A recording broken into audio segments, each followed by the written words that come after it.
Hi, it's Donna Joyasha. You are going to hear me say the words attachment style quite a lot over the next few weeks because I'm recording a series for my podcast on attachment styles. So it's going to be five podcasts. And what I've done this week is I've recorded the second one, which is basically on secure attachment. And I wanted to just talk about it briefly here. It might not be something that interests you, or you might find this interesting. So attachment styles it's a concept that was developed back in the 1950s by a psychologist called John Bowlby. And basically he was studying how children attach to their caregivers and how that basically then sets them up for having a relationship in life. And there's a circle of trust that they talk about basically, which is where the baby has a need, the baby lets the need be known, and then the caregiver meets the baby's need and the baby trusts. Baby learns to trust that they're safe and that they can trust adults, and basically it's really about self-worth. The baby learns that their needs are going to be met, that they're secure, and then that is what basically the foundational belief system of this person that develops, and from there this is where they base the rest of their life from.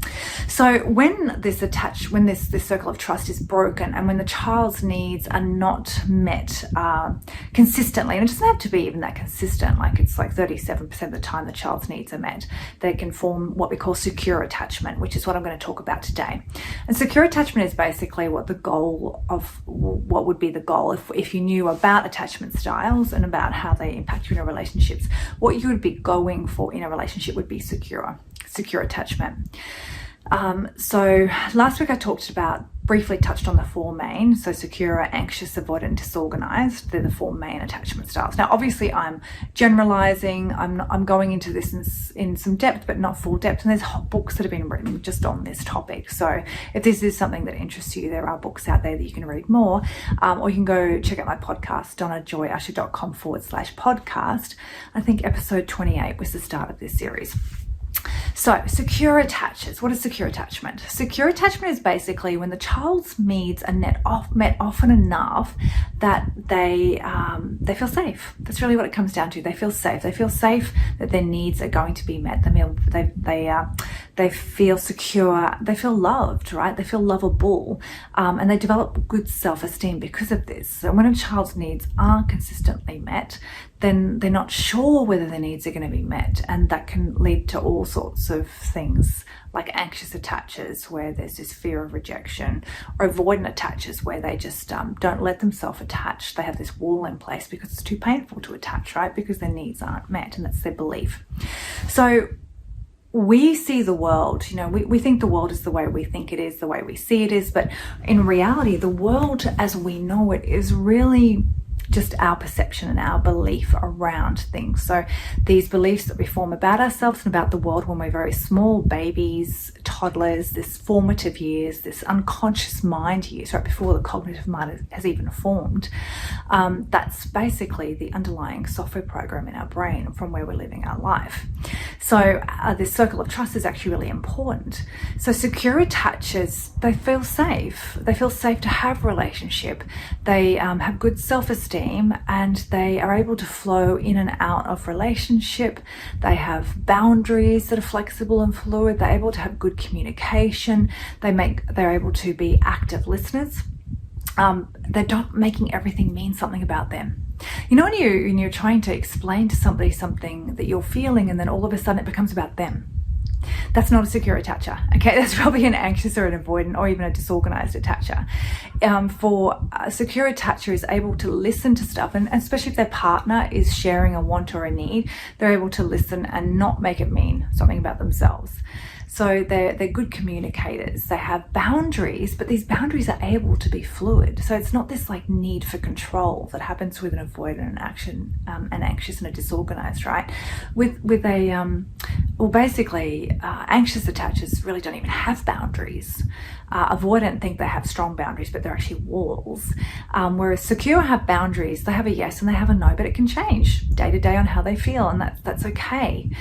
Secure attachers have needs and wants, but they're just because they have a need or a want, they're not to fulfill anything else. Like for an anxious attacher, a need or a want is often to do with their own wounding and needing to feel lovable, and they're needing to get it from someone else because they're not giving it to themselves.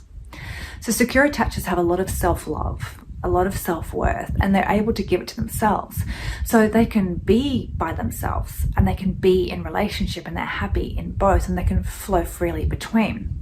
So it's not like they don't still need alone time or time out, but they don't need it because they're the fear of rejection or the fear of the pain. They're not taking themselves away rather than attaching, which is what happens with an avoidant.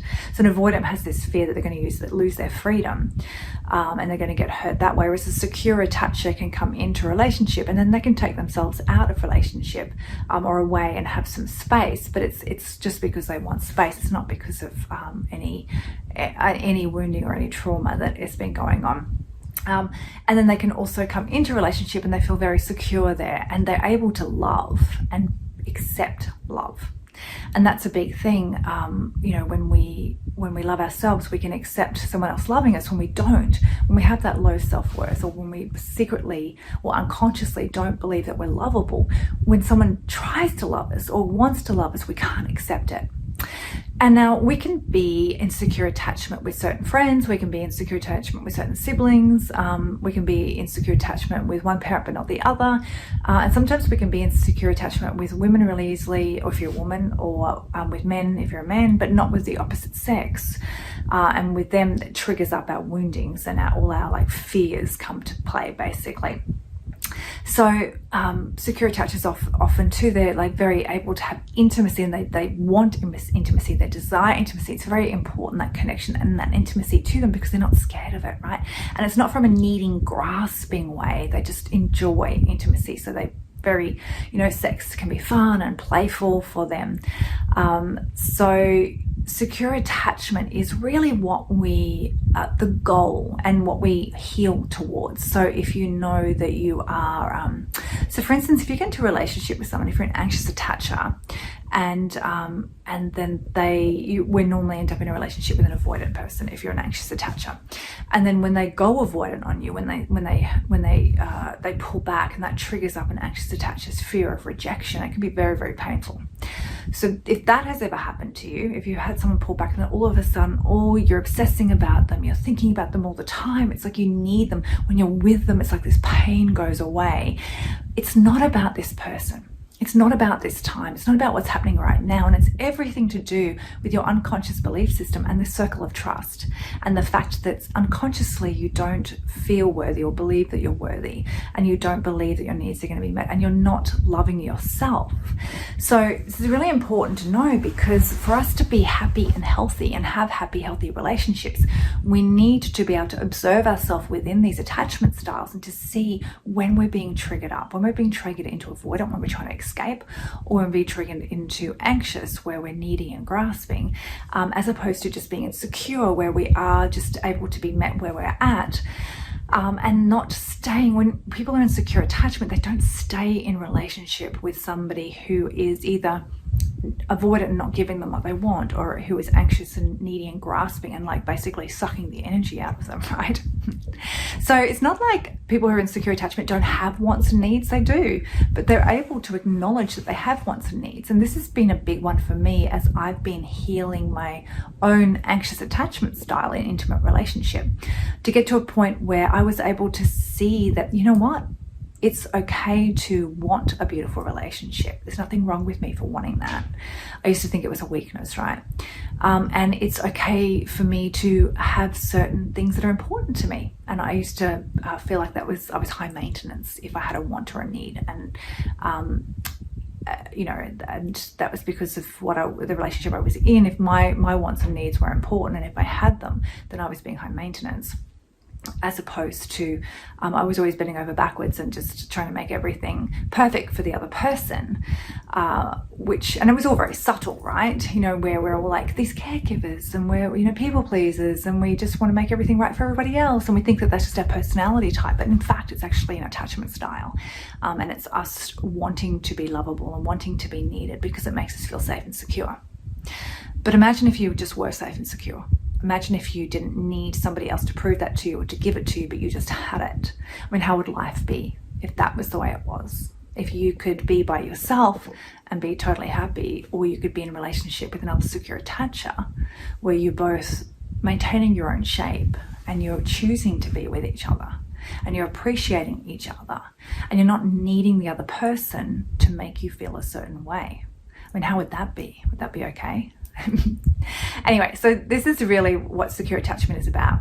A secure attacher will not be attracted to somebody who is overly needy or grasping, and they won't stay with somebody who is going to throw walls into place and not give them what they want, and basically, start gaslighting them, right? Making them feel like there's something wrong with them for wanting stuff and needing stuff.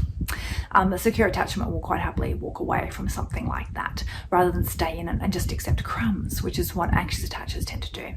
We just accept crumbs that we're given, and then we turn them into gold dust, right? And we hold them close to our heart. When the other person is feeling generous and gives us a compliment or gives us something, we hang on to that, and that's a reason for staying, all right? Because it's part of us, this small child that's crying out for something has been soothed by that one thing that was given, and we bring it out and we remind ourselves about that thing, and that we use that as a reason to stay. Okay, so it's probably enough for this video. But the podcast goes into more depth about secure attachment. Next week I'm going to be talking about anxious attachment, which is something I'm passionate about because that's where I came from, and it's what I've been healing from into secure attachment.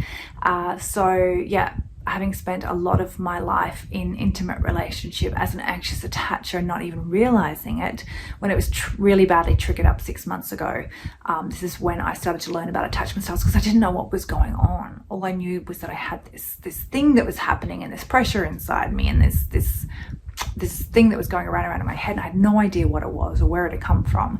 And that's when I discovered my beautiful mentors in this field, in the Tantra space, so Georgia Rose and Chantel Raven, and started to learn about attachment styles. So next week, talking about anxious attachers. The week after that, I'm going to talk about avoidant, and then we're going to go into disorganized, which is kind of a combination of both. And disorganized is a really tricky one. If you're in that, you really need some good therapy to help you move through that. And this attachment style is not something that you heal overnight. All right, this is a journey, but it's a choice. And the first step of the healing journey is actually being able to observe it within yourself, so that you can start to see it when it gets triggered up, so you can start to sit with the pain and the discomfort that's there underneath it. Because when an attachment style gets triggered up, and it's causing you to either move towards someone and like the needy graspiness of the anxious attacher, or to move away from them to seek freedom, to seek space, it's because underneath there is a discomfort and a pain that's there, which normally comes down to that not feeling safe, lack of self-worth, lack of self-love. So the first thing to do is to observe this within yourself, to observe it being triggered up, to realize that there's nothing wrong with you. It's all okay. It's just your unconscious mind trying to keep you safe in a way that you learned to keep safe when you were a very small child, but it doesn't serve you anymore. And now is the time to start to observe it, so you can start to do the work, so you can start to let it go, right? Let go of these things that we learned about ourselves when we were a small child, because they're just not true. They're just beliefs, and we can let them go. Okay, I hope you found this interesting. donnajoyusher.com/podcast if you're interested in learning, listening to more about this. And there's some heaps of books, and with the podcast, actually in the notes of the podcast from episode 28, I've got links to Georgia Rose and Chantel Raven as well, so you can go check out more of their work. Hope you guys are having an amazing week, and I will see you next week to talk about anxious attachers.